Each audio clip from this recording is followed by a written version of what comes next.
Interesting. I have 0 dropped frames, and it went the whole time. I'm gonna just take it as Twitch doing Twitch things, because you know Twitch like that. So I'll just take it as Twitch had a little goof. Thank you for the follow. Kami XD, welcome to the stream. I wonder why the alert didn't come through. But thank you for that follow. I have a feeling... Oh, it may not have come through because...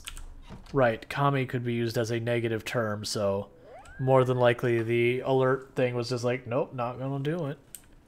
Because I do have my alert set up where if something is seemed as negative, or... Not when I say negative, like, something might be inappropriate.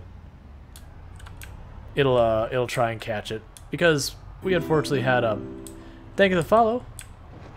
Yolaf, welcome to the stream. Yeah, controversial other stuff. Thank you for the follow. Smeared, welcome to the stream. Yeah, so that's all I'm thinking, because it picked up on that word, and it was just like, no. Which is fair. And I turned that on because there was, especially when I was like pushing for affiliate, there was a bot going around. Thank you for the follow. It's CX, welcome to the stream. All those follows coming in once. I do really appreciate that. And for those of you who are enjoying what you're seeing and going, you know what? I might want to see more of this. Don't forget to get that follow because, you know, you're going to have a really difficult time finding your way back if, you know, you don't follow. That's kind of how it works. Ah, yes. Actually having zombies to kill in groups where you don't have to go run them down one by one.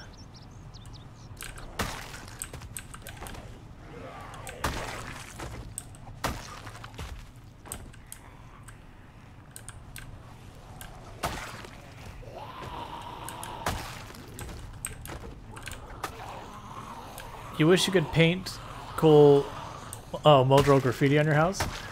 I know you can paint like little skulls and stuff like that, but it would be nice to actually be able to have like some more interesting stuff. I'm not sure I would want like people to be able to do like custom paint stuff. I mean, actually, I don't care. What am I talking about? I don't care. I was gonna say because, you know, people could sit there and, you know, the classic lewd stuff that people do. Alright, so you saw I only ran like 10-20 steps. I heard the zombies behind me. Turned expecting to see one. Saw a whole group. So we just maneuvered our way through and ran. Zombies? You want to talk about this? None of you were here yesterday. Everything was chill yesterday. And now you're trying to like outflank me and stuff. Oh. I'll show this pro tip later. There's a pro tip where if you run a zombie, you can just shove your way through it. When I say a zombie, I mean a singular zombie, not multiples. Don't do it with multiples. You'll have a bad time.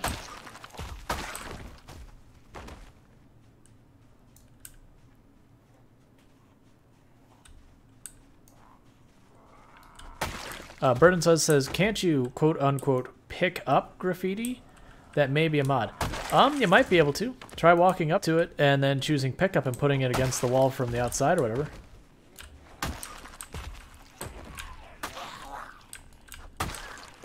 Krieger says, don't ever try to show it. That's how you get hurt. I mean, I've shown it many times. It's just at the moment where these zombies are kind of closing in from all sides, I'm like, now's not a great time for showing that kind of thing. Because, you know, also running through zombies does cost stamina and all that.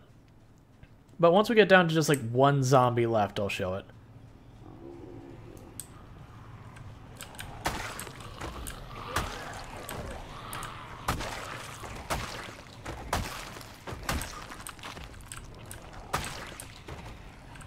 And I don't have any like magic trick packing. We're on like default apocalypse settings of our zombie strength and all that. It's just we've gotten juiced on our stats. Okay, so I have this one zombie here. And what I'm going to do is I'm just going to run through him. So, oh no, zombie, bump. And you just run right by. You won't get hurt. It's fine. You can do it for a zombie, singular, one. That's very helpful. Like when you walk, you'll notice I do this a lot. Like when I walked out of the gas station down there, you'll notice I open the door and back away real fast. You know, that way if the zombie's like at the door, I smash the zombie real fast or shove it or whatever. But after that, usually I'll run the last step or two when it comes to going through the door. And that's just a really good trick because say for example, this car door is my door. If there is a zombie right here on the other side of the door and I walk through that door, that zombie will just kind of grab me from the side. Usually it'll count as a back hit. And back hits have a chance of being far more likely to be bites and lacerations than other hits. So you absolutely do not want back hits. Like that's if you just know you're going to get in trouble, like you've overcommitted, there's zero chance you're not getting hit by a zombie, it's almost worth it to just face the zombie and let it happen. And then deal with it. Versus turning your back at the zombie and just letting the zombie, you know, chompy chomp on you. That said, just don't get hit. Like not getting hit is the main plan. Easier said than done, but that's the idea is you never want to get hit. I should have some kind of cake for 50,000 kills. I mean, sure.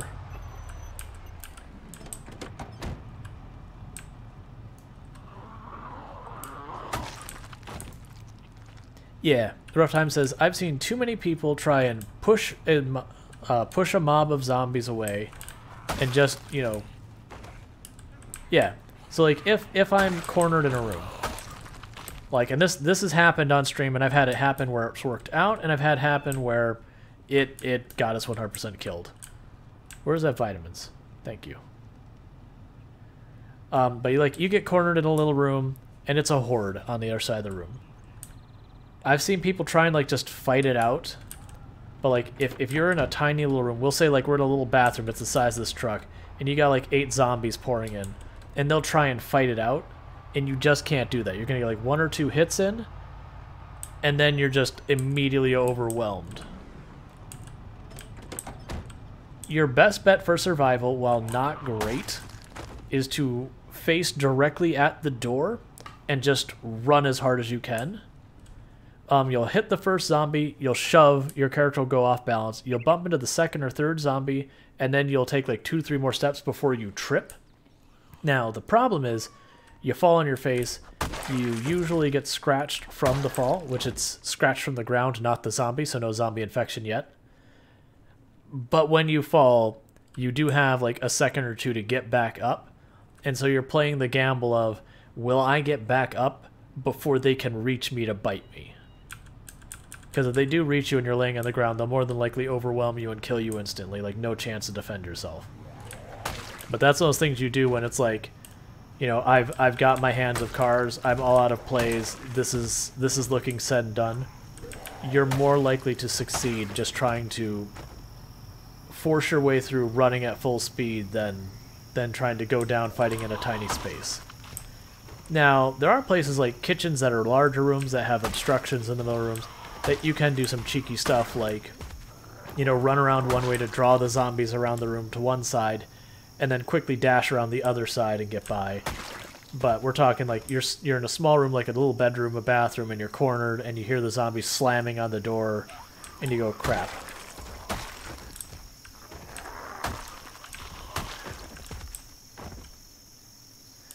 Yeah, rough times. The bigger danger.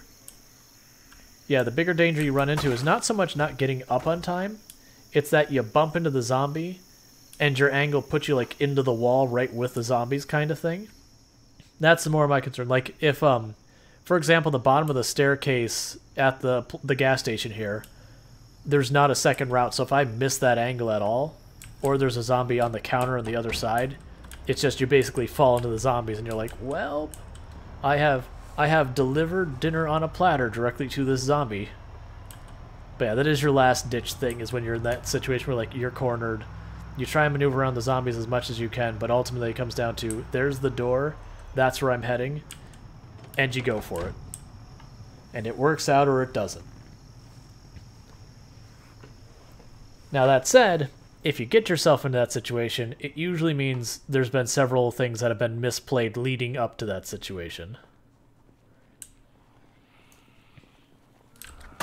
That's where I make the comment a lot of times about when you're playing Project Zomboid.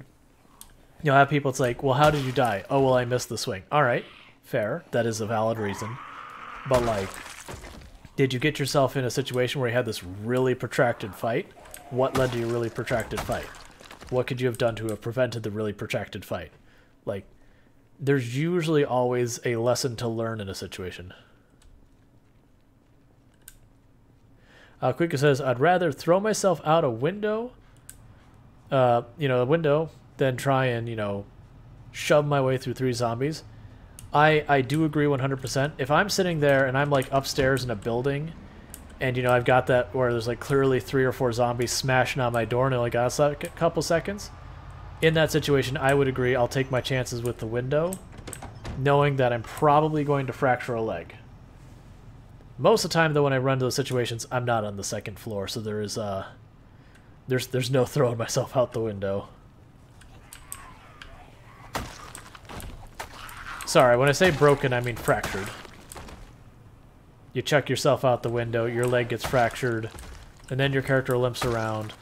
You put a splint on it, and your character still limps around. Like, there's a lot of people, when they fracture a limb, they basically suicide their character because they're like, I'm just not dealing with this. Because it takes a long time to heal a fracture. Now, if you have super high first aid, you can put a splint on and not limp around. But that requires you to have really high first aid, and that's just being impractical.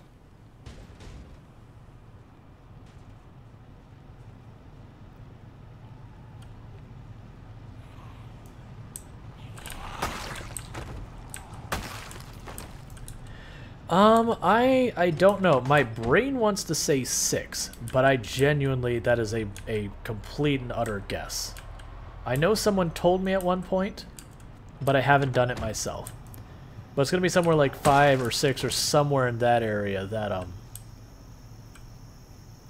Oh yeah, and it's not worth it to level up first aid in all honesty. Like, multiplayer, there might be some reasons to do it. Especially if you have people you're playing with who are accident-prone, as it were. And by that I mean more than likely to slam their car into a tree, not accident-prone like zombie accident-prone. Itzy is said, why slow healer? I just made a new guy, unfit, very underweight, and weak, and I have all of your positive traits. Are you sure you have all my positive traits? Or did you take another negative trait other than this? Because for me to get all these things, I had to be weak, unfit, obese, slow healer to get all of these positives. Not counting these 2, because these 2 I earn later. Yeah, very underweight is different than obese. Oh, is it a different point value? I thought they're the same point value. I haven't chosen underweight in a very long time. I thought they're both, I think, 10 points? Now, when you say better, you're talking about in-game, like easy or whatever, or better as in more points? 4-point difference. And you're saying unfit is a much better points than obese?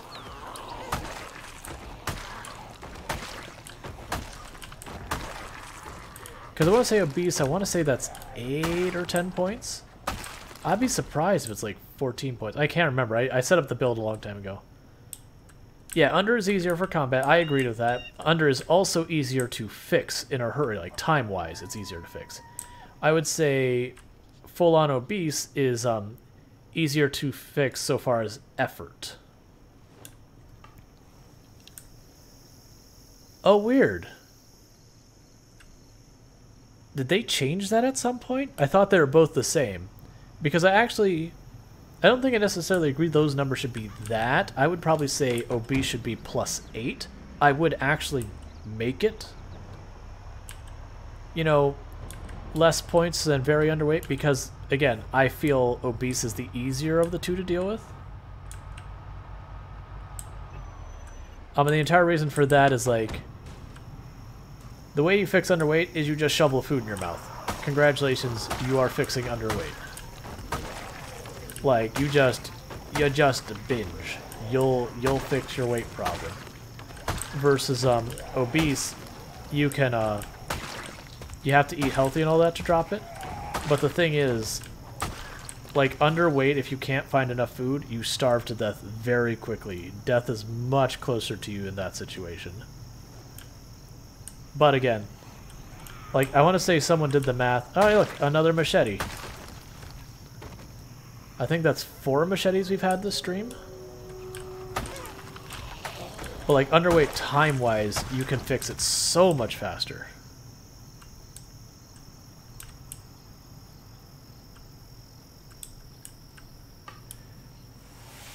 Let me catch up in chat.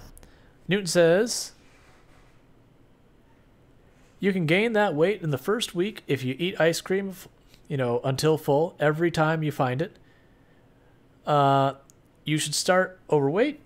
You are in a world capital of fried chicken. And starting winter, arguably obese is better than underweight. Yeah, no, that's and we've definitely, and this is one of the reasons why I say my build is not a good build. But we've definitely had the debate where people have gone, no, like very underweight is like unquestionably better than obese. Like, well, no, not necessarily. Like, okay, you're playing on extremely rare loot in the winter.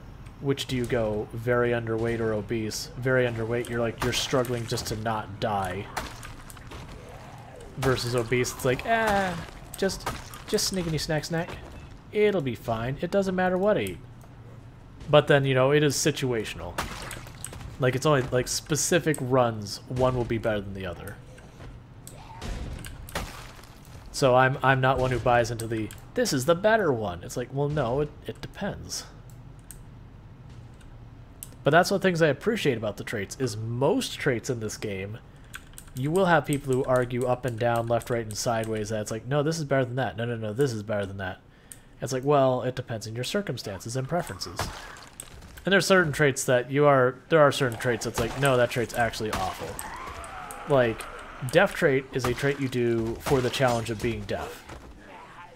You do not run deaf trait because you're like, this is a good, like, this is, you know, free points or anything. It's like, no, deaf trait is brutal.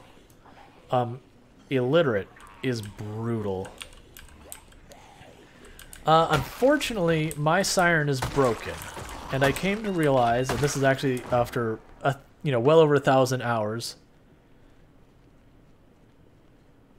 Let's see. Rough Time says, I have burglar, smoker, Addy. I'm actually going to let junkie as a word be here. That's come up a bunch. It's a trait in the game. I'm just going to leave it. Addy, junkie, cowardly, and always panicked and running. Yeah, and the big danger of panic is just, it hurts your damage. But yeah. And I've known people who they'll take agoraphobic and claustrophobic. So basically they're perpetually in a state of panic. So min-max with deaf. Yeah, deaf is rough.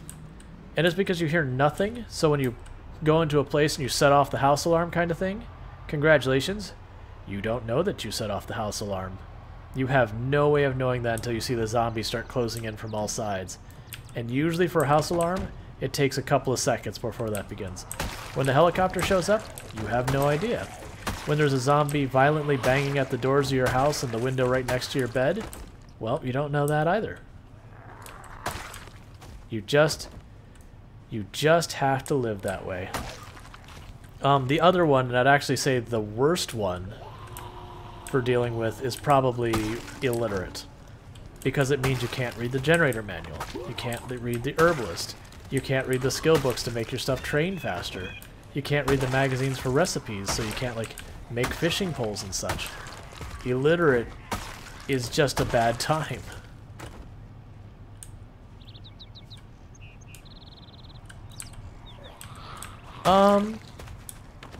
You know, I actually don't know the answer to that.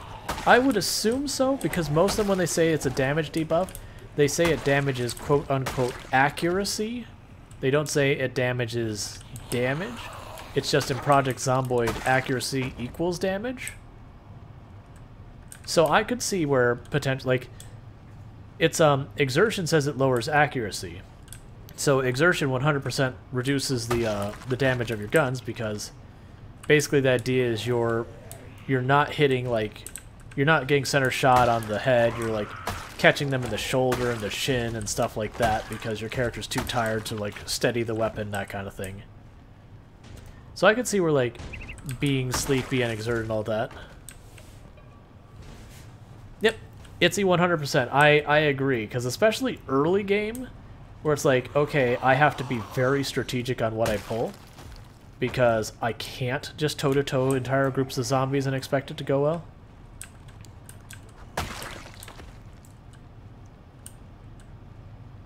Yeah, I would assume if you tested it last year, it's almost certainly a thing. Because that's probably something people would have long, very heated discussions over. But yeah, 100% 0 to hero forces you to get better at the game. In a lot of different ways. Like, one, I mentioned it earlier, don't think about stamina like think of stamina on your character as a resource. It does renew, but it renews very slowly. So you should be like considering how you... What the hell is this all about? Like, did I walk down the wrong alley? Like, I got zombies closing in from all sides. Like, this is our town. I honestly, personally, I don't actually care for sprinters in this game. For me, this game is about like risk mitigation, being slow, methodical, thinking about what you're doing, making decisions to minimize the risk as best you can, being clear on what your objectives are, that kind of stuff. Like, it is not a reflex game. It is not a high-paced, you know, high-speed, high-action kind of game. It is a very deliberate and mechanical game. Sprinters, on the other hand, say, all that stuff you just said, shut your mouth, I'm now running after you. Yeah, and the controls are real janky for high speed. Like, I want to climb over a fence. I want to run up to a fence, stop running, then climb over it. But then your character's just like, nope, yeet. And then suddenly thinks, oh, it's the bridal party. I'm sorry, I didn't recognize you. I am taking your wedding dress, though.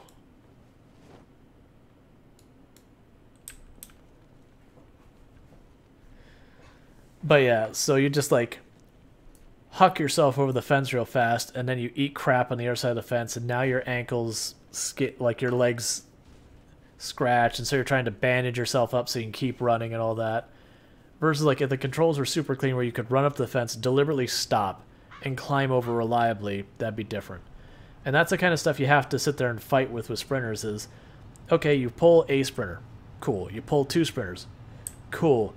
You get to the 3rd sprinter, now you have to do fence tech and all that kind of stuff where, you know, you're abusing all sorts of the mechanics and all that. What's my first priority at the beginning? So the absolute first priority before anything else is water. I want to find a water bottle. It doesn't matter if I have to find a soda bottle, a bottle of bourbon, anything I can put water in. The second would be a weapon.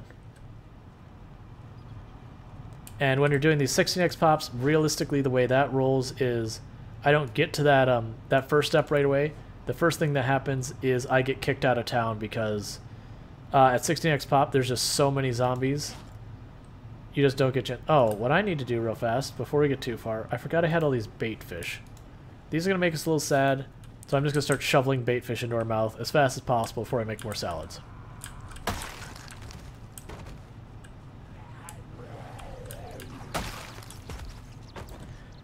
But yeah, so I want to get a hold of something I can put water in.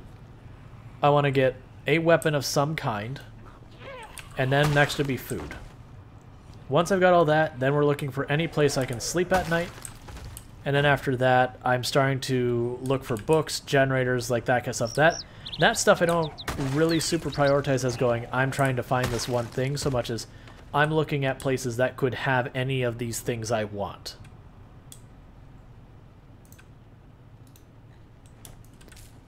Just eat the fish. The whole thing, bones and all. Just grab the fish, shove it in your mouth. It's fish time.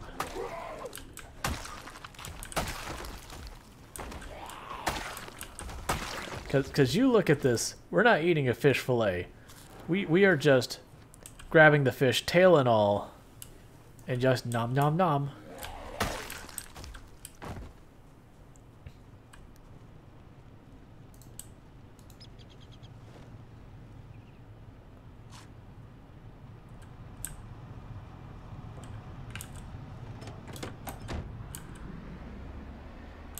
Okay, so this is where I'm looking at going first, in this town. And the reason for that is all of these houses, you'll notice they all have garages and sheds and all sorts of good stuff going on. Garages and sheds can have generators in them. I am in the market for a generator to leave at the gas station here in town. So, this is the place to do it. And anyone who's been to Riverside for any, or not Riverside, Rosewood for any length of time, this is what we refer to as the capital of the map for generators. This is Town Generator. This one street, on just your base apocalypse settings, I have found more than 6 generators on this singular street. So, if you're ever hurting for generators, this is where you go. But step 1 is always kill the zombies nearby before you start worrying about loot. Trying to sneak by the zombies, snag the loot, and get out, that's how you die. Because all it takes is one zombie seeing you climb in that window, and suddenly you've got a parade of zombies cracking in from every window and door imaginable.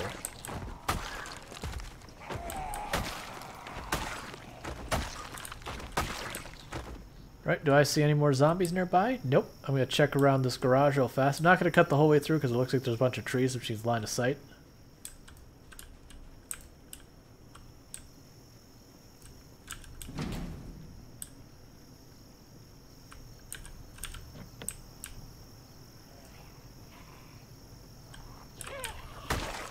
Yep, I usually, so honestly, like, Riverside I don't have much luck in Riverside itself finding generators. I've had really good luck with the farms near Riverside for finding generators.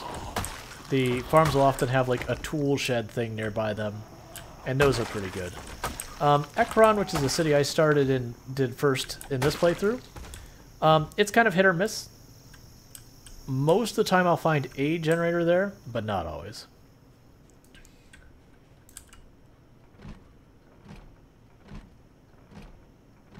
I'm not expecting to find a generator.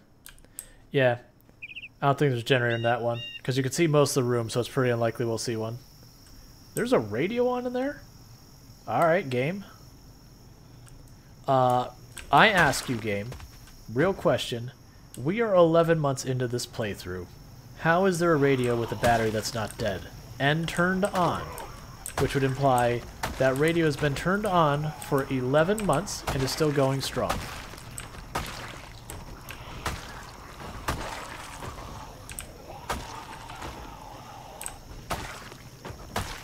Yeah, don't get me wrong, there's definitely been times I've had a whole bunch. Most of the time I just don't have that kind of luck.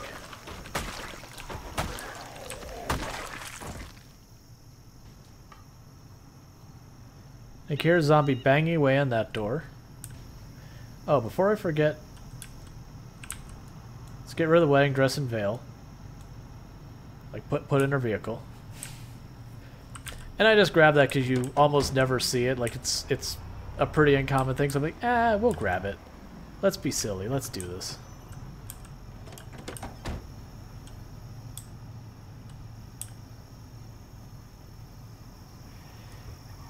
Yep.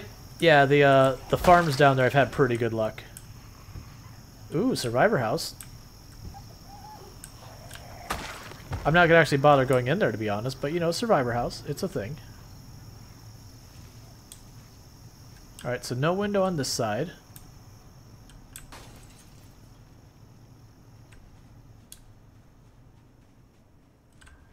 Generator.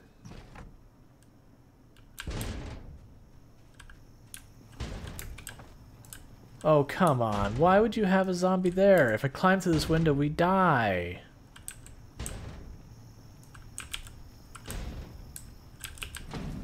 Boo.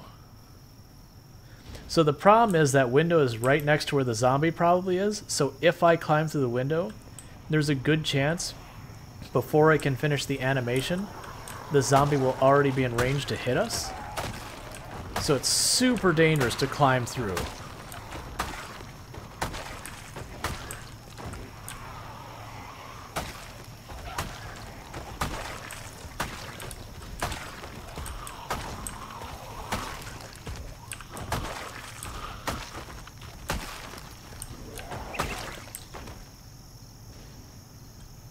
So yeah, I'm just not going to take my chances with that. Like, if this is the very beginning of the run and that was like the very first generator I saw, I'd be like, alright, let's do this. Let's see what happens. But after, you know, almost 11 months into a playthrough, I am not in that kind of need of a generator. That's what I was talking about, slow down. Like, I as much as I want the generator, am in zero rush.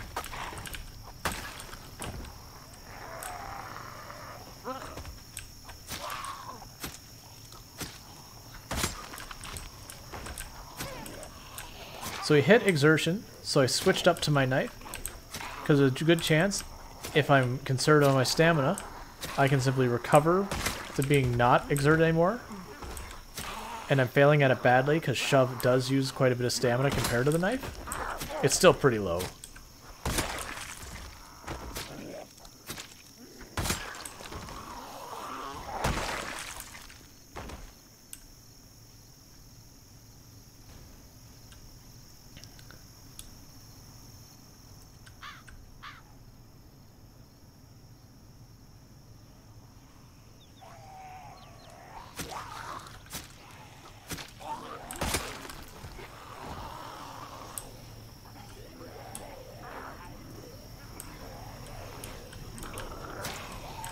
The downside is, for those garage doors, it can sometimes take a single zombie an absolute eternity to knock it down.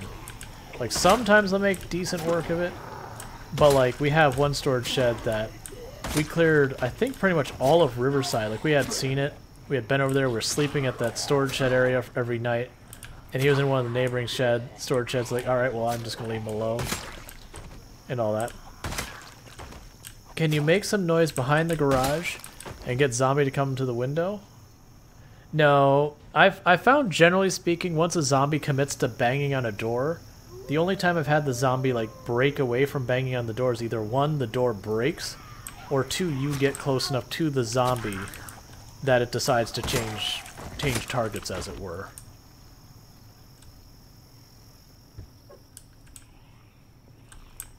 Would you stop aggroing for 2 seconds? I really want to check out this garage.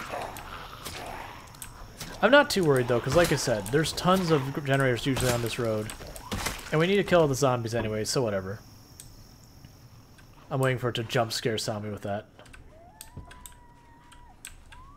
Yep, I'm thinking no generator in there. And we are drowsy.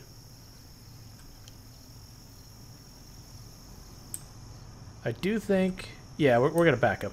I was about to say, it's like, I do think I'm going to look at another house. It's like, no. No need. Again, we're in no rush. This is a nice to have thing. This isn't a need to have thing. It's a thing of convenience. The reason I want that running is so if I ever get low in gas on this end, I'm not in trouble. And I'm really not in trouble because I have two gas containers in the trunk full of gas as well. So this is like really a convenience thing, and that's it.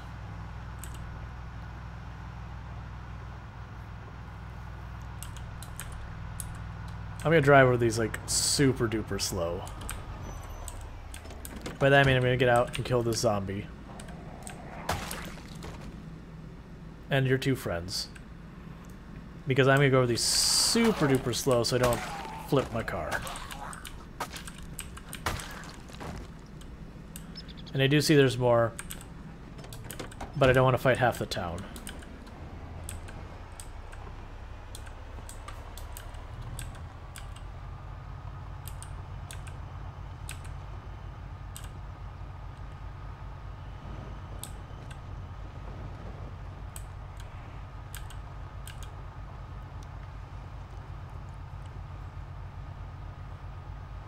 Alright, so we did locate a generator, worst case. And I'm going to mark it on the map when we get back to the gas station. Because that's one generator we can definitely do.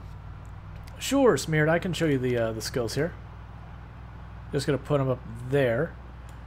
So as you can see at this point, and this was a 0 to hero build, so when we started our character we had no skills in anything at all. Like, we were completely lacking skills. This is not what you like to see, that's fine.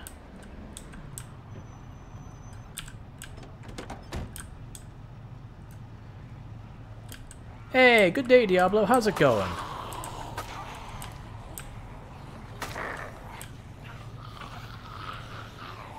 We are drowsy, so this isn't great. I could suck down a whole bunch of vitamins and treat it like it's not a problem. But I'd rather not. I prefer saving the vitamins for, like, days with helicopters and all that. Valkyrien deleting their points after yelling Elden Rings, and then deleting a bunch more points. That's good. Points are heavy. They'll make you over-encumbered. When you're over-encumbered, you get exerted. When you get exerted, you get dead. So getting rid of those points is always a good idea. But yeah, so we did start as a 0 to hero. So when we started this build, we had 0 fitness, 0 strength, 0 combat skills, 0 agility. Like, literally, absolutely nothing here. But we are up to the point that we've got 6 fitness, 7 strength. Getting pretty close to bringing those up. Oh, I already had that turned off. Probably not going to see those level too soon, but I wouldn't be surprised if they level while we're here in Rosewood. We have 5 nimble, which is super sweet. Yes, I am doing unemployed. The idea is this build starts with nothing. Nothing at all. Where? Who's banging a window where?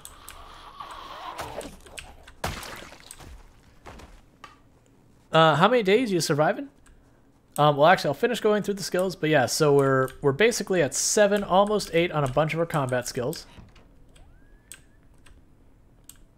Let's be very careful. We had zombies wandering through here, so this is always dangerous. This is my only thing I hate about this location, is that staircase. They can jump off that rail on top of you, and they'll get you. But, yeah, so we got about 7 on most of these. Some of these are at 8, like maintenance is at 8. Short play is just about to be at 8. We've got a bunch of our craft skills at 10. Those are the ones we use regularly. I haven't been focused on these. And where you see 5 aiming and 4 reloading, that's only about 1,000 zombie kills to get there.